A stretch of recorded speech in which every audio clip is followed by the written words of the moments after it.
Boa noite a todos. Hoje eu quero partilhar algo com todos vocês. O tema fala sobre preparados para a guerra. Nós estamos diante de uma guerra constante. Abra comigo a sua Bíblia em Efésios, capítulo 6, do versículo 10 ao 18. Efésios, capítulo 6, do versículo 10 ao 18. Aleluia. Bendito seja o nome do Senhor. Louvado e glorificado seja Deus. Efésios, capítulo 6. Nós vamos ler do versículo 10 ao 18, que diz assim: vai falar sobre a armadura de Deus. No demais, irmãos meus, fortalecei-vos no Senhor e na força do seu poder. Revesti-vos de toda a armadura de Deus, para que possais estar firmes contra as astutas ciladas do diabo. Pois não temos de lutar contra a carne e o sangue, e sim contra os principados, contra as potestades, contra os poderes deste mundo tenebroso, contra as forças espirituais da maldade nas regiões celestiais. Portanto, tomei toda a armadura de Deus, para que possais resistir no dia mau e, havendo feito tudo, ficar firmes. Estai, pois, firmes, tendo cingidos os vossos lombos com a verdade, e vestido a couraça da justiça, e calçados os pés na preparação do evangelho da paz, tomando sobretudo o escudo da fé, com o qual podereis apagar todos os dardos inflamados do maligno. Tomai também o capacete da salvação e a espada do Espírito, que é a palavra de Deus. E orai em todo o tempo com toda a oração, súplica no Espírito. Vigiai nisto com toda a perseverança e súplica por todos os santos. Vamos orar.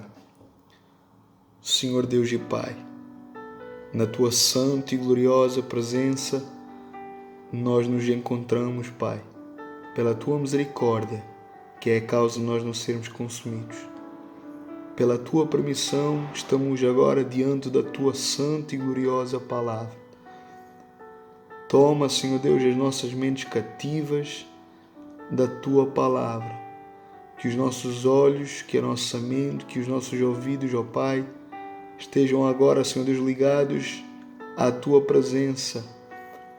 Toma a nossa consciência, Senhor Deus, nos ajuda a entender, Deus, da Tua palavra, traz edificação, consolação e exortação. Senhor Deus, que a Tua palavra, ela venha, Senhor Deus, de alguma forma quebrar todo o jugo, todo o engano, toda a mentira, toda a cegueira, toda a trave, toda a religiosidade. Que seja dissipado, Pai, arrancado e removido tudo aquilo que não é Teu. Estabelece o Teu reino, estabelece a Tua vontade e nos ajuda, Deus, a compreender aquilo que o Senhor quer falar conosco, Pai, nesta noite. Abra os nossos olhos e abra o nosso entendimento e que a Tua palavra, ela se torne uma verdade, Senhor Deus, nas nossas vidas. Que o Senhor receba a honra, a glória, louvor e adoração. Faz Teu reino avançar em nós e através de nós. Em nome de Jesus. Amém. Então, para nós entendermos este texto, nós precisamos recuar um pouco atrás. A Bíblia nos mostra que na segunda viagem missionária do apóstolo Paulo, ele acaba então passando por Éfeso, uma cidade então na Turquia. Paulo ele acaba então por ficar pouco tempo em Éfeso, mas ele acaba deixando então um casal, Aquila e Priscila, que eram então um casal que havia fugido de Roma por causa do imperador Cláudio, o qual havia então decretado que todos os judeus fossem então expulsos de Roma no ano 49 depois de Cristo. E ao serem expulsos, este casal, dos quais então foram expulsos de Roma por ser judeus, eles agora vão emigrar para uma cidade chamada Corinto, na Grécia. E foi então lá, precisamente, que eles conheceram o apóstolo Paulo, porque era lá que Paulo então agora estava pregando o Evangelho, anunciando as maravilhas, a obra de Deus na vida de Cristo, onde muitas pessoas estavam então a se converter ao cristianismo através da mensagem, através do testemunho do apóstolo Paulo. E agora então Aquila e Priscila então vão emigrar para Corinto e é lá então que eles conhecem o apóstolo Paulo. A Bíblia nos fala então que esse casal, eles foram então para ali e eles começaram então a exercer o trabalho de fabricação de tendas. E Paulo então agora acaba juntando-se a eles, porque Paulo tinha esse mesmo ofício de fabricador de tendas. Agora Paulo ele também começa a trabalhar com eles nesse ofício. Possivelmente, nesta época, Aquila e Priscila já haviam se convertido a Cristo, ao Evangelho e ao cristianismo. E essa amizade, então, agora com Paulo se tornou forte, porque agora, então, eles se tornaram discípulos de Paulo. E quando Paulo, então, ele decide agora abandonar Corinto para ir para Éfeso, em aproximadamente 52 depois de Cristo, este casal agora, então, também decide ir com o apóstolo Paulo. Eles decidem, então, acompanhar Paulo a Éfeso. E agora Paulo chega então lá com este casal e fica um tempo. Porém, Paulo, ele sabia que tinha que dar então continuidade a essa obra missionária e agora então acaba por deixar esse casal, Aquila e Priscila, em Éfeso. Paulo então agora, ele saiu de Éfeso, mas ele sempre teve a intenção de voltar lá a segunda vez. Só que agora, antes de Paulo voltar pela sua segunda vez em Éfeso, agora então chega nessa cidade um homem chamado Apolo, um pregador, um homem eloquente, um homem capacitado, mas o seu conhecimento acerca de Jesus, acerca do Evangelho, era incompleto. Ele não entendeu, ele simplesmente entendeu o plano de Deus até ao batismo de João Batista no Rio Jordão. E a verdade é que João e o seu batismo era simplesmente uma preparação, era simplesmente o início, porque já estava então apontando para Cristo, para a sua morte e para a sua ressurreição. Agora Apolo está lá então pregando acerca de João Batista, acerca então do batismo. E agora aquele casal estando lá, ouvindo acerca da mensagem deste homem chamado Apolo, eles agora então convidam este homem para se hospedar na sua casa. Agora então eles propuseram-lhe ensinar mais sobre essa obra completa de Cristo. E então, na casa de Priscila e Aquila, em Éfeso, era então ensinado o Evangelho. E nisso, o cristianismo agora começa então a gerar frutos ali. Pessoas se reuniam então ali naquela casa. E ali foi gerada então uma comunidade cristã, uma igreja.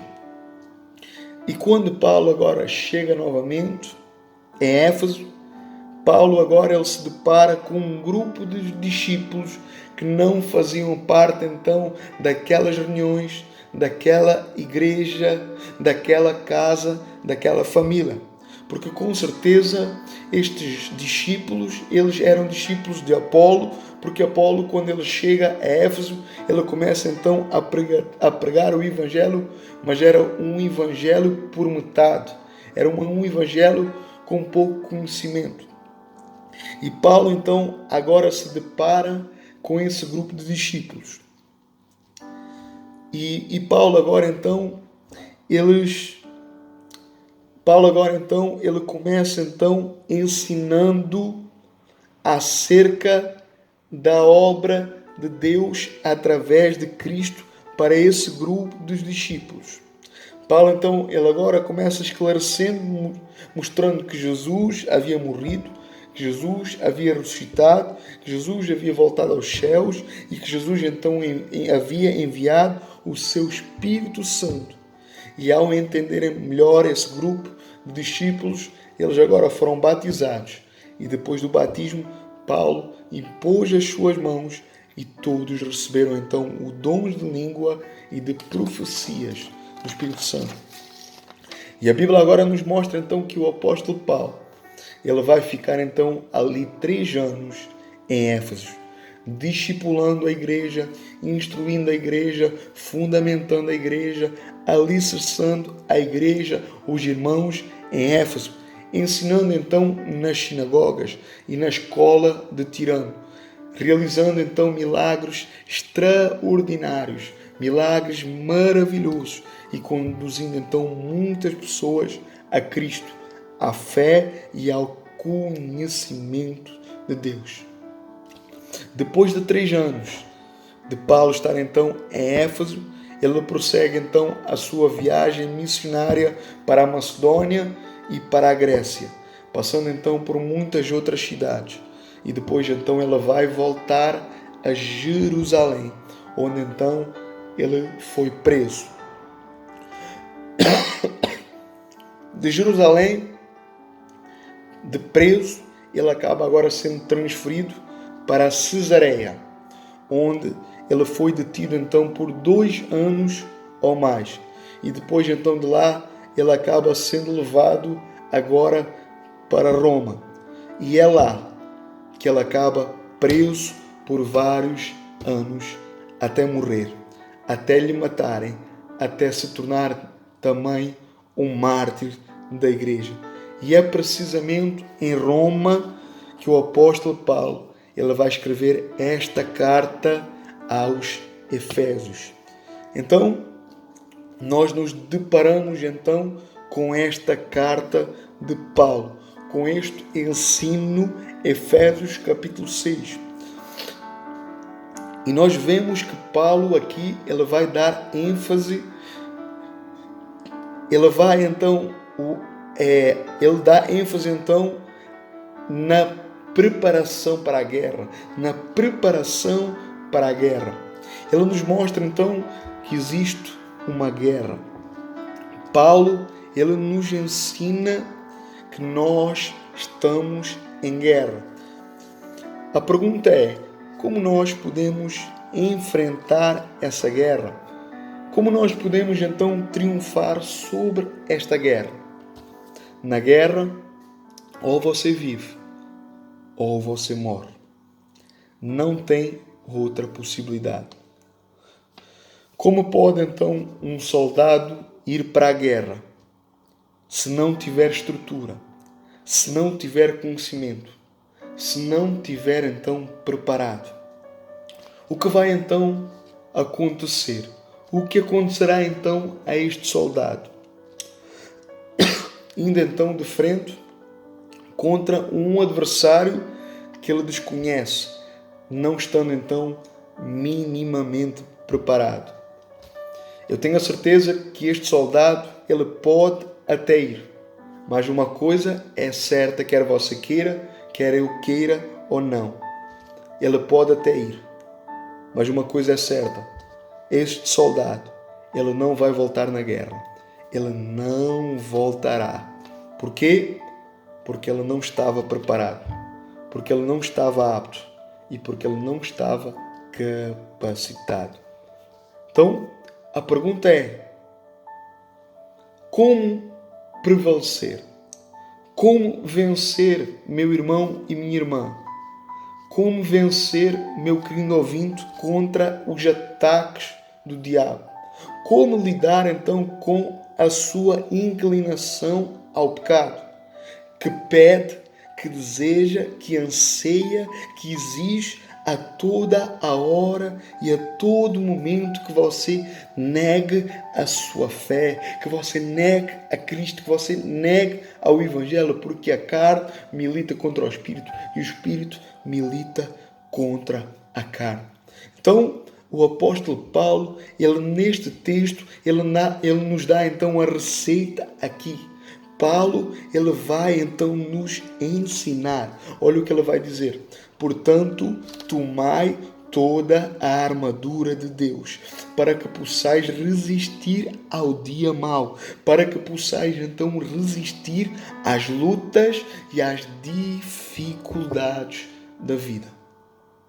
Então, isso significa que o dia mau, ele vai vir. Isso significa que as lutas, elas vão vir. Isso significa que os ataques vão vir, que a guerra, ela vem, que nós estamos então diante de uma guerra, meu irmão e minha irmã, nós estamos diante de uma guerra seríssima. Mas Paulo, ela nos ensina que tudo isso, ainda assim, nós podemos vencer. Paulo nos ensina que nós estamos numa guerra, mas que ainda assim nós podemos triunfar. Paulo nos ensina que nós podemos então prevalecer sobre essa guerra diária. Como, irmão Fábio? Revestindo-nos da armadura de Deus, tomando, adquirindo, recebendo a armadura de Deus. O que significa que se você não estiver revestido, meu irmão, minha irmã, desta armadura, desculpe a minha clareza, mas você não vai prevalecer. Você vai cair. Você vai perecer. Você vai naufragar. Paulo, ele ilustra aqui o dia mau como um combate, como uma guerra, como uma luta. E para eu vencer essa luta, e para eu vencer esse combate, e para eu vencer essa guerra, para isso eu tenho que estar vestido da armadura de Deus. Por que é que Paulo aqui ele ilustra uma armadura? Por que é que Paulo, então, aqui, ele está ilustrando aqui uma armadura? Porque como nós vimos outrora, no início do texto, Paulo, ele estava preso em Roma. Paulo, ele estava escrevendo a carta de Éfeso, a carta aos Efésios, em Roma. E nesta época, o Império Romano, ele reinava há 110 anos. Eles tomaram então conta de tudo. Então, o que era comum daquele tempo era a centúria. Eram então 100 soldados romanos. E estes eram os soldados mais poderosos da história. E Paulo então aqui, ele vai ilustrar o que era comum da época entre a luta entre os moradores e os soldados romanos. Ou os soldados romanos contra então outros impérios. E esse exército romano era então uma máquina de matar. Eles eram imbatíveis. Um soldado romano poderia matar mais de 10 ou 20 homens facilmente. Eles tinham então estratégia de combate. E quando os oponentes vinham então sobre eles, eles matavam a todos facilmente. Então, Paulo está dizendo: vocês estão vendo porque é que eles são vitoriosos. Vocês estão vendo porque é que eles são sempre vitoriosos na guerra. Porque eles têm o capacete da salvação, porque eles têm a couraça da justiça, porque eles têm o centurião da verdade, porque eles têm nos pés calçados os sandálios do evangelho da paz, no braço esquerdo o escudo da fé e no braço direito a espada do Espírito. Então, uma vez que o soldado romano ele está revestido dessa armadura, ele se torna invencível, ou seja, ele não pode ser derrubado, ele não pode ser derrotado, ele não vai perecer, mas ele vai prevalecer. Então, o apóstolo Paulo, ele está dizendo a mesma coisa para si e para mim. Ele está dizendo então a mesma coisa para nós. Vocês estão no combate contra a vossa própria carne. Vocês estão num combate contra o mundo. Vocês estão num combate contra o maligno. Vocês estão num combate contra Satanás. Vocês estão num combate contra o desânimo, contra a tristeza, contra a decepção, contra a depressão, contra as seitas, contra os falsos profetas, contra as falsas religiões, contra as heresias. Vocês estão numa batalha contra o império das trevas. Vocês estão numa batalha contra as forças do mal, contra as forças das trevas, contra Satanás, contra as hostes de Satanás. Por isso Paulo vai dizer: tomem a armadura de Deus, porque só assim conseguirão vencer essa guerra, porque só assim conseguirão vencer essa luta. Meu irmão e minha irmã, essa armadura, ela não é algo físico, não é uma armadura física. Para vencer o dia mau, para vencer as lutas, para vencer um sistema caído, para vencer o império das trevas, não é com óleo ungido, não é com atos proféticos, não é com sacrifícios, não é com campanhas, não é com essa famosa palavra está amarrado, porque isso é ridículo, isso não tem influência, isso não tem força alguma contra o diabo, contra Satanás, contra o império das trevas. Você pode despejar óleo todo sobre toda a sua casa. Você pode despejar óleo pela sua cabeça, que isso não fará você vencer as trevas, porque não existe texto bíblico que vai evidenciar isso, meu irmão, minha irmã. Não há base bíblica para isso. Não é simplesmente clamar pelo sangue de Jesus que a vitória vai vir sobre a sua vida. Não é simplesmente você pegar a Bíblia e dizer: diabo, eu estou aqui com a espada, podes vir que eu vou te vencer. Não é isso. Isso é o que tem mais por aí. Show gospel, teatro gospel, não é nada disso. Isso não é evangelho. Isso não é evangelho. Paulo, ele está falando aqui de uma armadura espiritual. O campo espiritual do diabo é na sua mente e no seu coração. É aí que ele vai trabalhar. Não é físico, mas é espiritual. O campo de batalha de Satanás é lançar setas, dados inflamados sobre a sua mente e sobre a minha mente. Fazer de você uma pessoa derrotada. Fazer de você uma pessoa fracassada. Para fazer então você desistir da fé. É para fazer você se desviar do propósito e do caminho de Deus. É gerar convicções erradas na sua mente e no seu coração acerca de Deus, acerca da palavra de Deus, acerca dos irmãos, acerca da liderança, acerca da comunidade, gerando confusão, gerando então opróbrio, gerando então divisão, gerando então contenda, calúnia, concupiscência, gerando então confusão. É aí que Satanás ele vai atuar, no silêncio, quando você está sozinho, quando você está sozinho.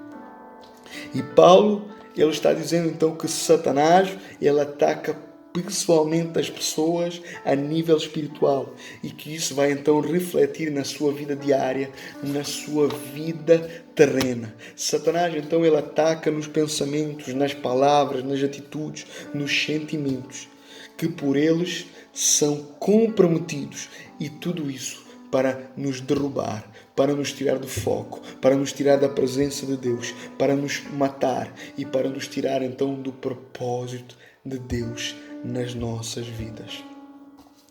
A pergunta é para si: você quer vencer o maligno? Você quer vencer o dia mau? Vocês querem vencer então o diabo? Vocês querem vencer então as armadilhas e ciladas de Satanás? Então eu quero lhe dizer que a única possibilidade de você vencer, de você triunfar, de você perseverar, é se revestir da armadura de Deus. Eu vou resumir o que é então a armadura de Deus, para finalizarmos então a nossa mensagem.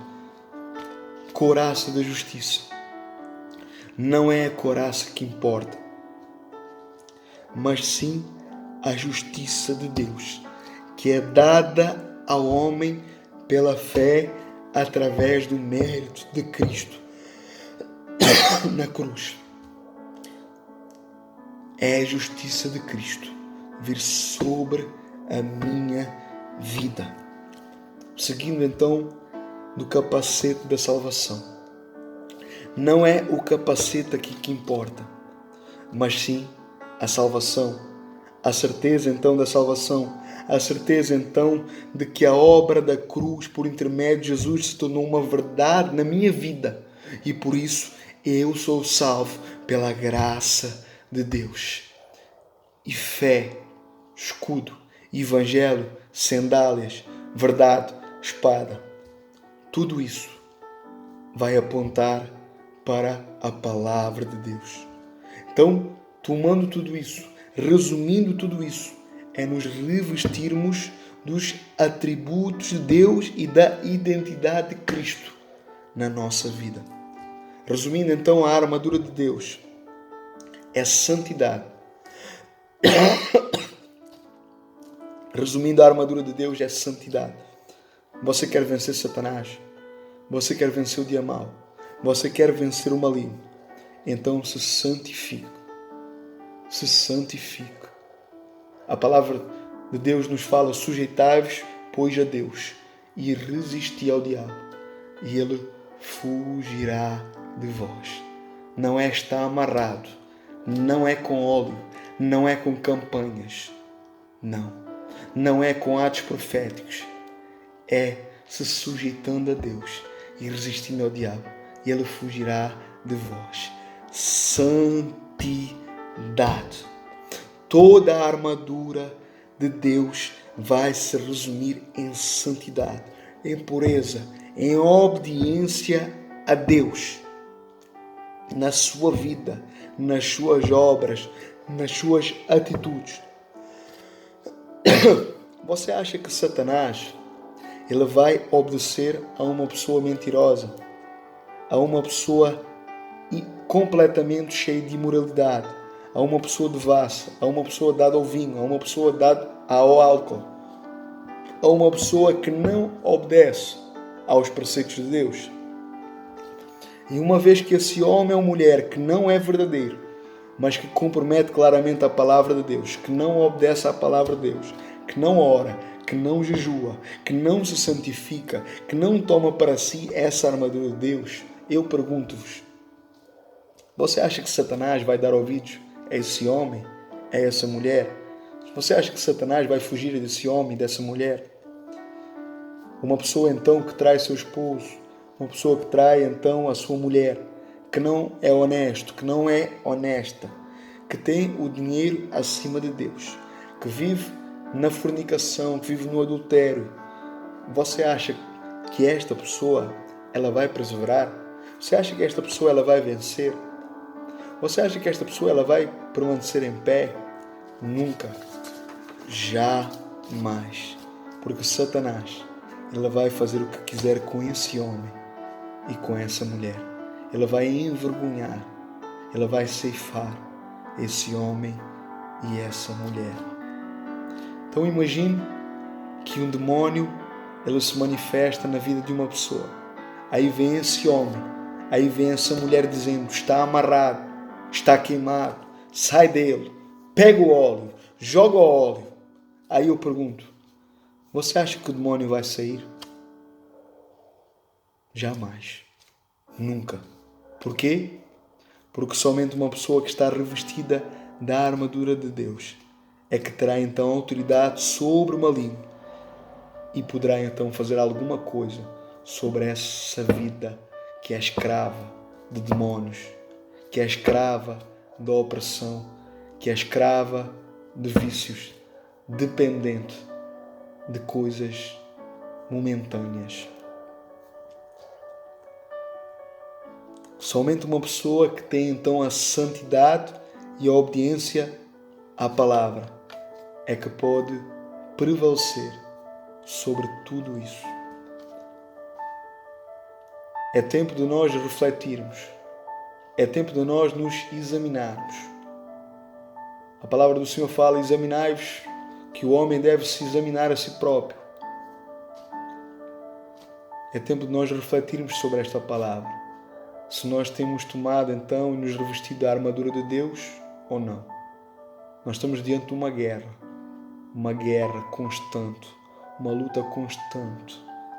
E só permaneceremos de pé se nós tivermos então a santidade de Deus como estilo de vida. Se tivermos a oração como estilo de vida, se tivermos a palavra de Deus como estilo de vida, se formos obedientes à palavra de Deus. Então, é o momento de você refletir, de você se examinar. Se você chegar ao ponto de reconhecer que não tem tomado a armadura de Deus, que tem vivido de qualquer jeito, que tem vivido de qualquer maneira, então eu quero lhe dizer que, pela misericórdia de Deus, a armadura de Deus, a armadura que Deus tem para a sua vida, ela está disponível. Ela está disponível para si. Toma essa armadura. Se revista dessa armadura. Receba essa armadura. Tome posse dessa armadura. Adquira essa armadura. O trono da graça está aí diante dos seus olhos. A armadura de Deus, ela está disponível. Ela está disponível para